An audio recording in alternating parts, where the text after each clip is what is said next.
Hello, you bunch of miserable sheeple. I knew you would come crawling back to me. Why? Because you belong here with me.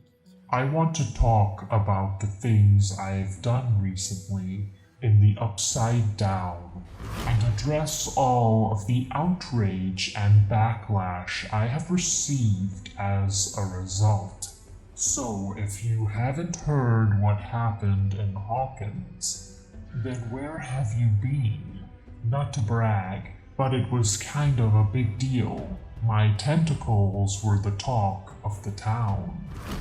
You all see me as a villain, because you are not ready to face the truth that I am what you made me.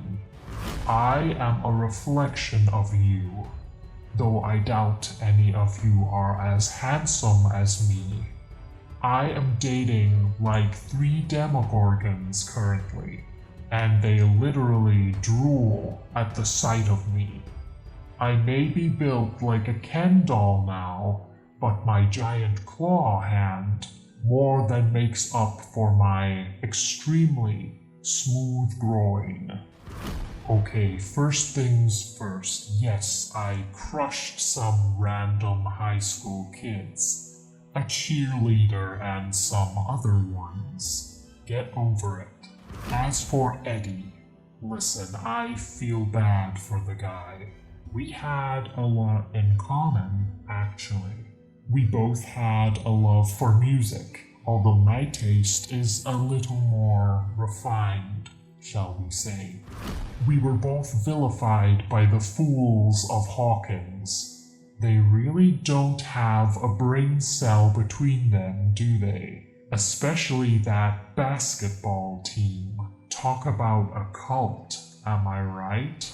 Eddie and I also both had the most luscious locks. Well, before mine were fried off by that little dweeb. 14, was it? I can barely recall her name, she is so beneath me. Listen, I get why everyone is mad that Eddie had a little run-in with my pets, but let's be honest, he pretty much peaked with that guitar solo, so in a way they did him a favor. Now on to Max. Poor little Max. I don't think she'll be running up that hill anytime soon. Get it? It's funny because I folded her into a pretzel and she can't run anymore. She put up a good fight. She really did. And who doesn't love a redhead? But she was no match for me. You fools honestly thought that Kate Bush could foil my plans? Ha! Little did you know I'm a big fan of her music. I often dance to Babushka to psych myself up for snapping people like they are dry firewood.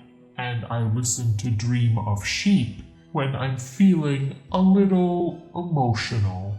Hi Kate, if you're watching. I'm a big fan. Look, I'm sorry if you're mad everyone's favorite carrot top, Max, is, well, just a carrot now. Sweet kid, really, but she was a means to an end. What can I say? Oopsie. I mean, can you really blame me for lashing out? I am so moist all of the time. Do you have any idea how miserable it feels to have sweaty, slimy crevices constantly?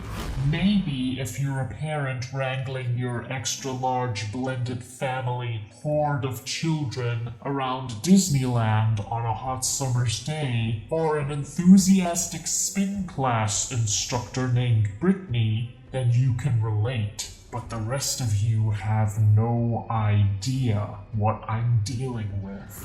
I am red raw from the chafing Why should you all get to eat hot dogs and skate around Rinkomania without a care in the world while I'm a walking sack of eels? I don't know if you noticed, but I don't even have a nose. I haven't been able to smell in years, and it has really been bringing me down. I used to love smelling the fear of those around me as I conspired to destroy them, and I also really miss the smell of lavender and fresh cotton.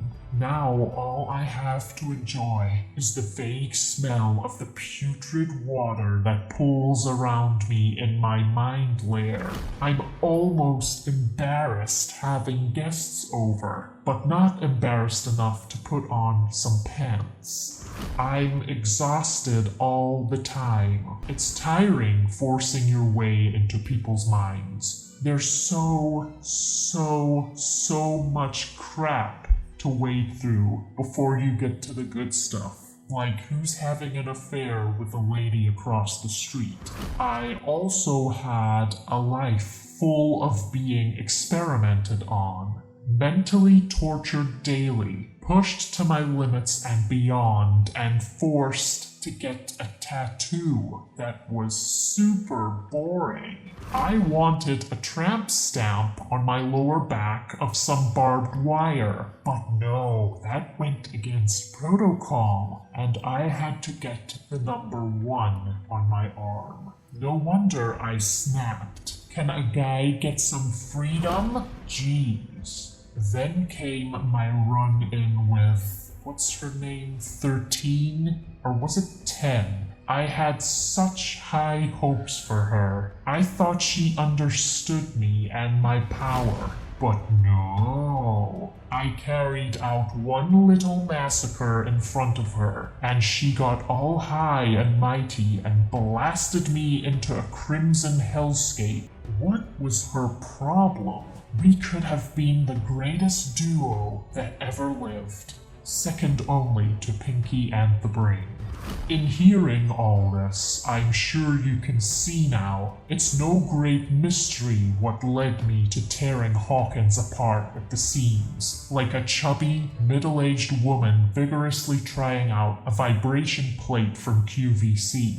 Yes, I killed and maimed people. Yes, I have essentially kickstarted an apocalypse, but I don't see why we can't just get along. Just kneel and be my slave. And maybe I will let you play with my spiders someday. You really don't have a choice. 17 and her little gang of misfits are no match for me. So, enjoy your miserable little mundane lives while you can, because before you know it, I will be twisting and turning you all like little fleshy Rubik's Cubes. I'll see you all very soon. Oh, and hey, at least I didn't kill Steve, right?